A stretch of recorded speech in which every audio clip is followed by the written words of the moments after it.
पे बात करने के लिए हमारे साथ डॉक्टर रजत अग्रवाल हैं।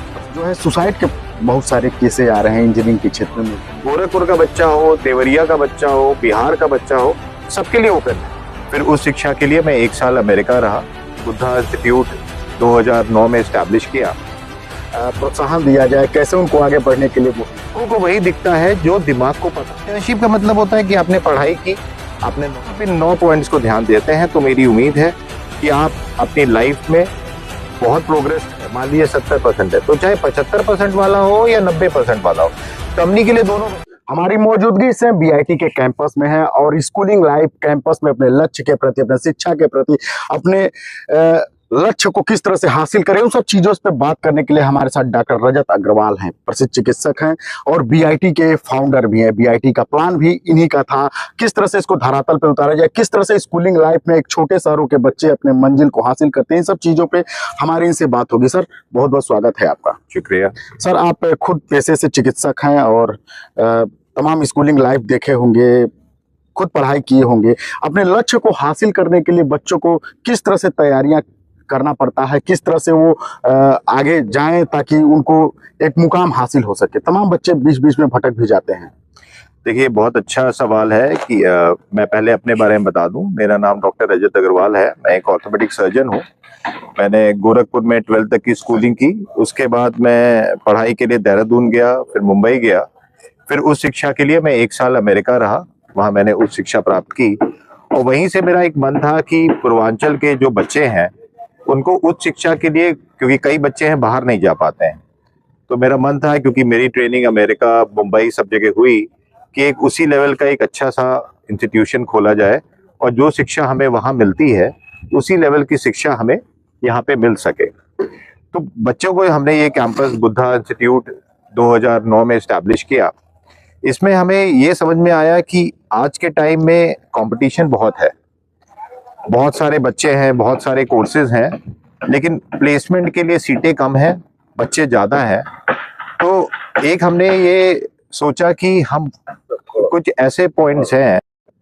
तो सर, आप अमेरिका में थे, आप कह रहे थे कि मैंने देखा कि पूर्वांचल काफी पिछड़ा हुआ है, बच्चों को क्या प्रोत्साहन दिया जाए, कैसे उनको आगे बढ़ने के लिए मोटिवेट किया जाए? देखिए, इसके लिए हमने बुद्धा में एक 9 पॉइंट सक्सेस प्रोग्राम तैयार किया कि 9 पॉइंट ऐसे हैं जो पूरे भारतवर्ष में जो भी विद्यार्थी कॉलेज में पढ़ते हैं, अगर वो इन 9 सूत्रों को ध्यान दें तो एक अच्छी प्लेसमेंट, एक अच्छी जॉब उनके लिए निश्चित रहेगी। क्योंकि 3 से 4 साल हमारा ग्रेजुएशन होता है और आखिरी साल तक निकलते निकलते कई बार बच्चों को पता ही नहीं चलता है कि करना क्या है, और जब तक उनको पता चलता है तब तक बहुत लेट हो चुकी होती है। तो हम बुद्धा में भी हमारे 7,000 विद्यार्थी हैं, उनको भी हम यही प्रोत्साहन करते हैं कि ये 9 सूत्रों पे ध्यान दें। अगर हम एक एक करके चलें तो पहला पॉइंट होता है एकेडमिक्स, आपकी पढ़ाई, जो कि ऑब्वियसली सबसे इम्पोर्टेंट है। क्योंकि जितनी भी कंपनीज जो प्लेसमेंट के लिए, जॉब्स के लिए बच्चों को सेलेक्ट करती हैं, हर कंपनी का एक कट ऑफ होता है। किसी का 60% होता है, किसी का 70% होता है, किसी का 75% होता है। तो अगर आप उस कट ऑफ से ऊपर नहीं है तो आप पहले ही छट जाएंगे। अगर आप कहें कि मैं बहुत सारी एक्टिविटीज में हूं लेकिन आपके मार्क्स मान लीजिए 50% है और कंपनी मांग रही है 70%, तो जब तक आपके मार्क्स उस कट ऑफ से ऊपर नहीं होंगे तब तक कोई फायदा नहीं है। तो आपको एकेडमिक्स, अपनी पढ़ाई में एक ठीक ठाक मार्क्स तो लाने ही पड़ेंगे। वो मार्क्स अगर आपके होंगे तभी आप उस कंपनी के प्लेसमेंट में बैठ पाएंगे, नहीं तो आपको बैठने ही नहीं दिया जाएगा। तो ये पहला पॉइंट है कि अपनी पढ़ाई पे ध्यान दे। एक कोटेशन है कि I see what the mind knows, मतलब आंखों को वही दिखता है जो दिमाग को पता होता है। तो पढ़ाई वो नॉलेज है कि अगर आपको नॉलेज है तभी वो चीजें आपको दिखेंगी और आप उसको प्रैक्टिकल ले पाएंगे। तो ये पहला पॉइंट है कि पढ़ाई पे तो आपको ध्यान देना पड़ेगा। फिर हम आते हैं दूसरे पॉइंट पे। दूसरे पॉइंट को हम कहते हैं स्किल डेवलपमेंट। अब स्किल डेवलपमेंट क्या होता है कि डिग्री, जैसे पढ़ाई हमने कर ली, हमारे मार्क्स भी ठीक आ गए, हमें डिग्री मिल गई, लेकिन अब हजारों लाखों बच्चे विभिन्न विभिन्न कॉलेजेस से निकल रहे हैं, डिग्री सबके पास है, मान लीजिए मार्क्स सबके 70% है और हजारों बच्चे प्लेसमेंट में बैठ गए। अब कंपनी उनको कैसे सेलेक्ट करेगी? सबकी डिग्री है और सबके पास ठीक ठाक मार्क्स है। तब कंपनी पूछती है कि आपके पढ़ाई के करिकुलम के अलावा आपको आता क्या है। उसको, जिसको हम स्किल डेवलपमेंट करते हैं। स्किल डेवलपमेंट का मतलब है कि छोटे छोटे कोर्सेज, आजकल इंडियन गवर्नमेंट ने भी फ्री बहुत सारे कोर्सेज लॉन्च किए हैं। जितने भी आईआईटीज हैं उन्होंने मिलके एक पोर्टल बनाया है स्वयं, उसमें हर तरह के कोर्सेज हैं, 10 घंटे के, 20 घंटे के, 2 हफ्ते के, 4 घंटे के, 4 हफ्ते के, जिसमें आप वो कोर्सेज फ्री ऑफ कॉस्ट कर सकते हैं और आप उस नई नई टेक्नोलॉजी को सीख सकते हैं। तो कंपनीज ये चाहती है कि अगर पहली बात आपके पास डिग्री है, दूसरी बात अगर आपको 2-3 कोर्सेज आते हैं तो वो आपको जो बाकी डिग्री होल्डर है उनसे आपको एक एज दे देते हैं, जिससे कंपनी आपको सेलेक्ट कर लेगी।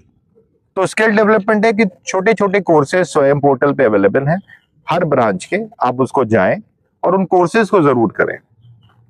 फिर आता है तीसरा पॉइंट। तीसरा पॉइंट हम कहते हैं इंटर्नशिप। इंटर्नशिप का मतलब होता है कि आपने पढ़ाई की, आपने नॉलेज गेन की, स्किल डेवलपमेंट में आपने कोर्सेज किए, लेकिन अब उसको धरातल पे उसको अप्लाई करना है। तो कंपनी ये एक्सपेक्ट करती है कि आप जब तक आप पढ़ रहे हैं इन 3-4 साल में, आप 2 हफ्ते 4 हफ्ते की इंटर्नशिप करें और कंपनीज में जाके उसको प्रैक्टिकली देखें कि वो काम कैसे होता है। पढ़ तो लिया आपने, लेकिन अब उसको देखना भी तो है, समझना भी तो है कि वो काम कैसे हो रहा है। तो इसको हम इंटर्नशिप करते हैं। तो कोशिश करें कि जब आपकी छुट्टियां होती हैं सेमेस्टर्स के बीच में, तो कुछ टाइम की 2, 4, 6 हफ्ते की इंटर्नशिप जरूर करें। बहुत सारी इंटर्नशिप अवेलेबल होती हैं। पहले से अगर आप 3-4 महीने पहले से अप्लाई कर दें तो आपको अच्छी इंटर्नशिप मिल जाएगी और आपको एक प्रैक्टिकल एक्सपोजर मिलेगा कि काम कैसे होता है, जो आपके आने वाले समय के लिए बहुत लाभदायक होगा। तो अगर आपको एक ठीक ठाक जॉब चाहिए तो ये जो 3 पॉइंट्स हैं, एकेडमिक्स, स्किल डेवलपमेंट और इंटर्नशिप, अगर आपने ये तीनों किया हुआ है और आप अपने कंपनी के जॉब प्लेसमेंट में बैठ रहे हैं तो बशर्ते आपको एक अच्छी जॉब मिल जाएगी। इसके बाद अब हम आते हैं चौथे पॉइंट पे। ये एक अच्छी जॉब के लिए तो 3 पॉइंट काफी हैं, लेकिन अगर आपको इंडिया की टॉप कंपनीज में प्लेसमेंट चाहिए, बहुत, जैसे टीसीएस हो गई, विप्रो हो गई, एक्सेंचर हो गई, जितनी भी अच्छी बड़ी कंपनीज हैं, तो वो इन 3 के पॉइंट के अलावा कुछ पॉइंट्स और देखती हैं। अब चौथा पॉइंट है उसमें पर्सनैलिटी डेवलपमेंट। पर्सनैलिटी डेवलपमेंट, आपके बातें करने का तरीका कैसा है, आपकी ग्रूमिंग कैसे है, और खासकर आपकी इंग्लिश स्पीकिंग, क्योंकि इंडिया में इंग्लिश स्पीकिंग एक बहुत इंपॉर्टेंट फैक्टर है जिससे कंपनीज जज करती हैं। क्योंकि जो अच्छी कंपनीज हैं उनके क्लाइंट्स कई बार बाहर के होते हैं, अमेरिका के होते हैं, यूरोप के होते हैं, जो इंग्लिश में ही बात करते हैं। तो जो टॉप कंपनीज हैं वो ये देखती हैं कि आपकी इंग्लिश थोड़ी बहुत ठीक ठाक आती है कि नहीं, आप बात कर सकते हैं कि नहीं। तो थोड़ी अपनी इंग्लिश पे ध्यान दें, अपनी ग्रूमिंग पे ध्यान दें, कैसे मैं बात करता हूँ। अब बात कैसे आप सुधार सकते हैं जब आप कॉलेज में हैं, डिबेट्स होते हैं, कोशिश करें डिबेट्स में पार्टिसिपेट करें, जिससे जो, क्योंकि हर बच्चे को हिच होती है जब वो नया नया होता है, कोई बोल नहीं पाता है, तो डिबेट्स में थोड़ा पार्टिसिपेट करेंगे, थोड़ा हिच खुलेगी, बोलने का तरीका आएगा। अपने पहनावे पे ध्यान दें और अपनी इंग्लिश पे ध्यान दें। तो ये होती है पर्सनालिटी डेवलपमेंट, चौथा पॉइंट। पांचवा पॉइंट है लीडरशिप, कि जो अच्छी कंपनीज हैं, टॉप कंपनीज हैं, वो ये देखती हैं कि आपके में कोई लीडरशिप पोजीशन है कि नहीं, कि आप कोई मैनेजर बन सकते हैं कि नहीं। तो कॉलेजेस में बहुत सारे क्लब्स होते हैं, सोसाइटीज होती हैं, प्रेसिडेंट सेक्रेटरीज होते हैं। तो कोशिश करें कि जितने भी आपके कॉलेजेस में क्लब सोसाइटीज हैं, किसी न किसी एक में एज अ लीडरशिप पोजीशन जरूर लेने की कोशिश करें। किसी के प्रेसिडेंट बने, सेक्रेटरी बने, कोई क्लब है, स्पोर्ट्स का क्लब है, एक्स्ट्रा करिकुलर क्लब्स है, जिससे कंपनीज को ये लगे कि इसमें कोई एक लीडरशिप बात है और वो आपको हाई लेवल पे लेके जा सकती है। तो ये जो 2 पॉइंट्स है, लीडरशिप और पर्सनालिटी डेवलपमेंट, ये दोनों अगर आप करते हैं तो आप टॉप कंपनीज में आपको प्लेसमेंट मिल जाएगा। तो ये 5 पॉइंट्स हो गए। इसके अलावा अगर आप ऑलराउंडर बनना चाहते हैं और आप चाहते हैं कि आप इंडिया के, आप कहीं भी, आपको कोई भी कंपनी प्लेसमेंट ले ले, तो 2-3 पॉइंट्स और है कि जो सबसे अच्छी कंपनीज होती हैं वो देखती है मेरा बच्चा ऑलराउंडर है कि नहीं। तो ऑलराउंडर में जो और चीजें आती हैं, फिर स्पोर्ट्स, हर जो बेस्ट कंपनी है वो ये देखना चाहती है कि आप फिजिकली एक्टिव है कि नहीं। तो कोशिश करें, इतने तरह के स्पोर्ट्स होते हैं, कोई भी एक स्पोर्ट, चाहे वो बैडमिंटन हो, क्रिकेट हो, योगा हो, मेडिटेशन हो, कोई भी एक स्पोर्ट जरूर कर ले, उससे आप फिजिकली एक्टिव रहेंगे। एज अ डॉक्टर भी मैं आपको ये बताना चाहूंगा कि अगर आप फिजिकली एक्टिव हैं, खून का संचार पूरे शरीर में ठीक से दौड़ रहा है, तो आपका ब्रेन भी एक्टिव रहेगा, आप काम अच्छे से करेंगे, नहीं तो आप सुस्त रहेंगे। तो एक स्पोर्ट जरूर खेलना चाहिए। उसके अलावा 7वां पॉइंट होता है हॉबी। अब मैं आपसे बताऊं कि अगर आप फॉरेन में, अमेरिका में कोई किसी बच्चे से मिलता है तो ये नहीं पूछता है कि तुम्हारे मार्क्स कितने हैं बेटा, वो ये पूछता है तुम्हारी हॉबी क्या है, तुम कोई म्यूजिकल इंस्ट्रूमेंट बजाते हो, तुम कोई अच्छा स्पोर्ट खेलते हो।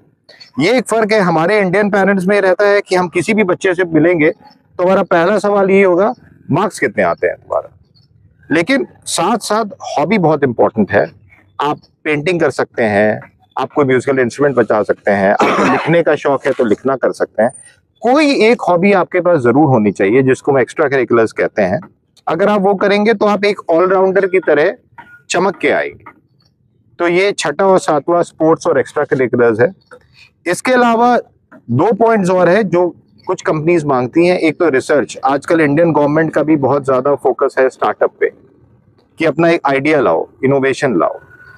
आइडिया का सिर्फ इतना मतलब है कि प्रैक्टिकली हमारे यहाँ इतने सारे लोग हैं, अब जैसे बहुत सारे एप्स आ गए हैं, कई चीजें बहुत इजी हो गई हैं, तो कोई भी एक आइडिया जो जन समाज की किसी प्रॉब्लम को सॉल्व कर सके, कोई भी छोटा आइडिया आ सकता है। अब जैसे गोरखपुर में ब्लिंकिट आ गया है, आप घर बैठे बैठे सामान आ जाता है आपके पास। किसी ने ये आइडिया सोचा ही होगा कि एक ऐप बना दूं, लोग उसमें डालें और घर बैठे बैठे आपका सामान आ जाए। तो कोई भी अगर आइडिया आप सोचो, कोई भी आप प्रॉब्लम देखो, तो उसको हम इनोवेशन कहते हैं।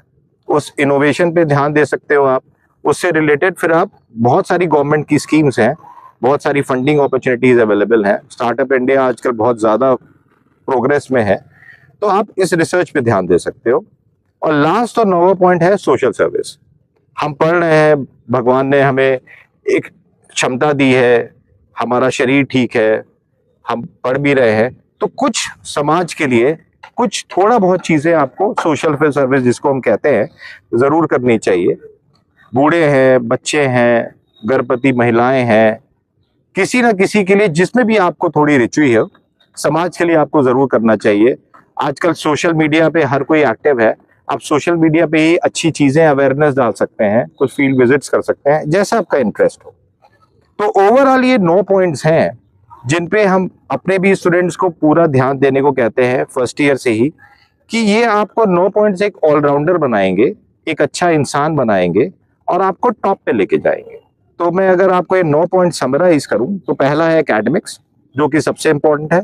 पढ़ाई तो आपको करनी है, और एक कट ऑफ, मैं ये नहीं कह रहा हूं कि आप क्लास के टॉपर बच्चे बनो, लेकिन जो एक कट ऑफ है 70%, 75%, उसमें जरूर आप आ जाओ।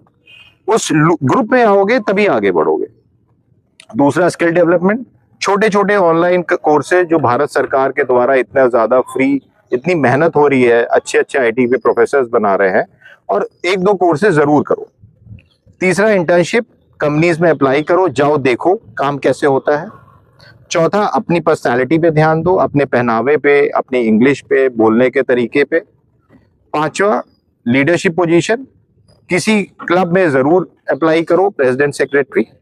6ठा, एक स्पोर्ट जरूर खोलो, एक स्पोर्ट जरूर खेलो।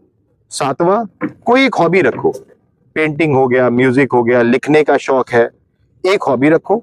8वां, रिसर्च इनोवेशन पे ध्यान दो। और 9वां, समाज के लिए कुछ सोशल सर्विस जरूर करो।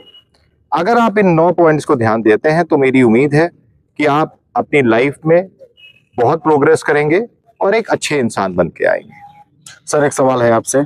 आपने कहा स्किल डेवलपमेंट, क्या ये जैसे आपने कहा कि फॉरेन कंपनी से, कंट्रियां से कंपनियां आती हैं, और ये बहुत बड़ी बात आपने कहा कि जैसे गोरखपुर, पूर्वांचल पहले पिछड़ा इलाका था, तो क्या इन सब चीज़ों को देखते हुए कंपनियां ये भी सोचती हैं क्या कि मतलब जो आपने कहा स्किल डेवलपमेंट की कमी क्षेत्रों में होगी, आने से दूर भगते होंगे लोग, चाहे यहाँ के बच्चों को ले जाने से भगते होंगे? जी, ये बहुत अच्छा सवाल किया आपने। पहले क्या होता था, कंपनीज कैंपस में आती थी तो वो बड़े कॉलेज में ही आती थी, आईआईटी में, एम्स में। छोटे शहरों में, छोटे कॉलेजेस में नहीं आती थी। अब क्या है कि सब चीज ऑनलाइन है, तो अब कंपनीज कॉलेज में नहीं आती हैं, वो एक अपना ओपन टेस्ट कर देती हैं। अब वो चाहे गोरखपुर का बच्चा हो, देवरिया का बच्चा हो, बिहार का बच्चा हो, सबके लिए ओपन है। अब बात है कि अगर आपके पास स्किल है तो ये मैटर नहीं करता है कि आप दिल्ली आईआईटी में पढ़ रहे हो या आप देवरिया में पढ़ रहे हो, आपको स्किल आना चाहिए। और स्किल भी सरकार आपको फ्री दे रही है। जितने भी आईआईटी के प्रोफेसर थे जिनको सिर्फ आईआईटी के बच्चे पढ़ सकते थे, उन सब के ऑनलाइन कोर्सेज वीडियोस अवेलेबल है, बस आपको मेहनत करनी पड़ेगी। ये जो 9 पॉइंट्स आपने बताए, ये पॉइंट्स कहीं न कहीं देखा जाए कि अगर वो आईआईटी रुड़की का बच्चा बैठा हुआ उसके लिए भी इम्पोर्टेंट है, जी। चाहे बुद्धा में पढ़ रहा है उसके लिए भी जी, इम्पोर्टेंट है, जी, जी। क्योंकि अब तो सिंगल विंडो हो गया है, जी। एक साथ सब लोग बैठे अपना जिसके अंदर जो पर्सनालिटी है वो अपना प्रेजेंट करे। जी। एक और सवाल है सर, देखा जाए पिछले कुछ सालों में आप जो कि 9 पॉइंट्स बताए बच्चों के लाइफ के लिए, एम्प्लॉयमेंट से लेके एजुकेशन से लेके डेवलपमेंट तक, जो है सुसाइड के बहुत सारे केसेस आ रहे हैं इंजीनियरिंग के क्षेत्र में, मेडिकल के क्षेत्र में।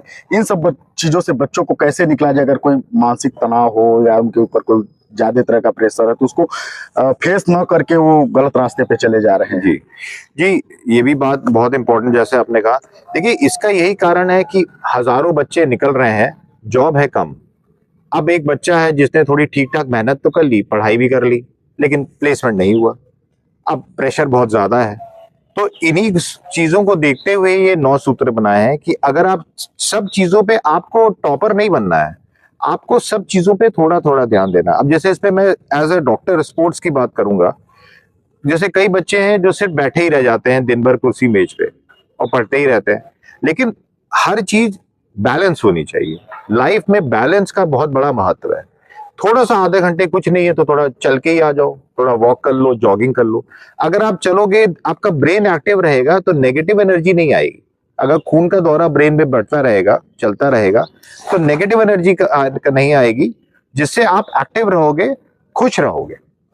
तो थोड़ा ये जो विद्यार्थी हैं जितने, इस पे मेरा ये उनको सजेशन है कि आधा घंटा कुछ स्पोर्ट जरूर खेलें, क्योंकि आजकल ये बहुत बड़ी दिक्कत है। हर आदमी मोबाइल पे है, बच्चा पढ़ रहा है नहीं तो वहीं बैठे बैठे पूरे दिन मोबाइल देख रहा है, मूवीज देख रहा है, सोशल मीडिया देख रहा है, रील्स देख रहा है। अब चलो देखो आप मोबाइल, उसको हम नहीं प्रिवेंट कर सकते क्योंकि हर आदमी मोबाइल देख रहा है। मोबाइल आप देखो, लेकिन साथ साथ आधा घंटा अपने शरीर के लिए, अपने को एक्टिव रखने के लिए जरूर निकालो। अब ये चीजें गार्जियन को भी देखनी होगी, जैसे कहते हैं कि बेटा खा लिए, सो लिए, उठे, अब सिर्फ पढ़ाई करो। ऐसा नहीं है, मतलब पढ़ाई के साथ साथ इस 9 टर्म्स जो आपने बताए वो भी जरूरी है लाइफ में। जी, क्योंकि प्रेशर देते हैं कि जी, कहीं घर से बाहर मत निकलो, सिर्फ किताबों में रहो, तुम्हारे एग्जाम्स आ गए हैं, 2 महीने हैं, 4 महीने हैं। तो इन सब चीजों से कहीं न कहीं देखा जाए तो एक उसका जो मेंटेलिटी होती है कहीं न कहीं प्रेशराइज होती है। अब इसमें देखिए, पेरेंट्स को यही बात समझनी होगी कि कंपनी है, अगर एक कट ऑफ के ऊपर बच्चा है, मान लीजिए 70% है, तो चाहे 75% वाला हो या 90% वाला हो, कंपनी के लिए दोनों बराबर है। 90% का एडवांटेज नहीं मिलेगा। तो पेरेंट्स को ये ध्यान देना है कि हमें ये नहीं कि सिर्फ पढ़ा के ही रखना है और 90% लाना है, बाकी चीजें भी देखनी है। अगर वो कट ऑफ के ऊपर है तो उसके ऊपर सब बराबर है, फिर कंपनी नहीं देखेगी कि 80% है कि 83% है। तो ये पेरेंट्स को अपनी मेंटालिटी को थोड़ा सा सही करना होगा कि बच्चे को पढ़ाना है, उसको अच्छा स्टूडेंट बनाना है, लेकिन फोर्स नहीं करना है कि तुम बस पढ़ते ही रहो और तुम्हारे 2 मार्क क्यों कट गए, 4 मार्क क्यों कट गए। उसकी बाकी चीजों पे ध्यान दे। अल्टीमेटली देखिए, हमें सबसे पहले उनको एक अच्छा इंसान बनाना है और उसके लिए ये सारी चीजें करनी बहुत जरूरी है। विकास के लिए जैसे सरकारें होती हैं, विकास के लिए कहा जाता है कि योजनाएं बनाइए, उस तरह से शिक्षा के क्षेत्र में भी योजनाएं बनानी चाहिए। आपने जो 9 पॉइंट्स गिनाए उसमें से एक आपने कहा कि हम कंपनी ये कहती है कि कुछ नई चीजें लेके आइए, तो कहीं न कहीं एक ग्रोथ करने का हिस्सा है। कुछ लोग होते हैं कि पढ़ाई कर लिए, नौकरी मिल गई नहीं, लेकिन उसको और आप आगे ले जा सकते हैं कि अब जैसे किसी भी कंपनी के पढ़ाई के बाद 2 ऑप्शन है आज के जमाने में। एक तो हम जॉब करते हैं, नौकरी करते हैं, लेकिन आजकल जो भारत सरकार बहुत फोकस कर रही है स्किल इंडिया पे, स्टार्टअप इंडिया पे, कि भारत सरकार चाह रही है कि ज्यादा से ज्यादा बच्चे इनोवेशन में जाएं। और हमारे यहाँ इतने लोग हैं, इतनी प्रॉब्लम्स हैं, और आजकल ऑनलाइन का जमाना है, इतने ऐप्स आ गए हैं, जिंदगी पहले से बहुत आसान हो गई है। आपका खाने पीने के लिए आप जोमेटो मंगा लेते हो, आप ब्लिंकिट मंगा लेते हो, तो चीजें पहले से बहुत है। लेकिन आप ये सोचो, ये भी तो किसी ने एक आइडिया ही तो सोचा होगा, किसी ने सोचा होगा कि ये कर लो तो बढ़िया हो जाएगा। तो भारत सरकार का भी बहुत कोशिश है कि आप नए नए आइडियाज पे, आपके समाज में ही आसपास जो चीजें, आपको बस ये ध्यान रखना है कि इसको मैं बेहतर कैसे बनाऊं, और उसके लिए आपको कुछ सोचना है और उस पर काम करना है, और सरकार उस पर पूरी मदद कर रही है आजकल।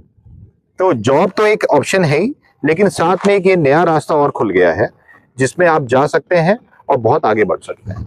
मतलब आप स्कूलिंग पीरियड से नौकरी में जाने के बाद कुछ न कुछ नया, इन 9 टर्म्स जो आपने बताया, इसको अगर अपनाते हैं तो हर दिन, हर महीने, हर साल कुछ नया लेके ग्रोथ करते रहेंगे। जी जी, हमसे बात करने के लिए बहुत बहुत धन्यवाद। जी, थैंक यू।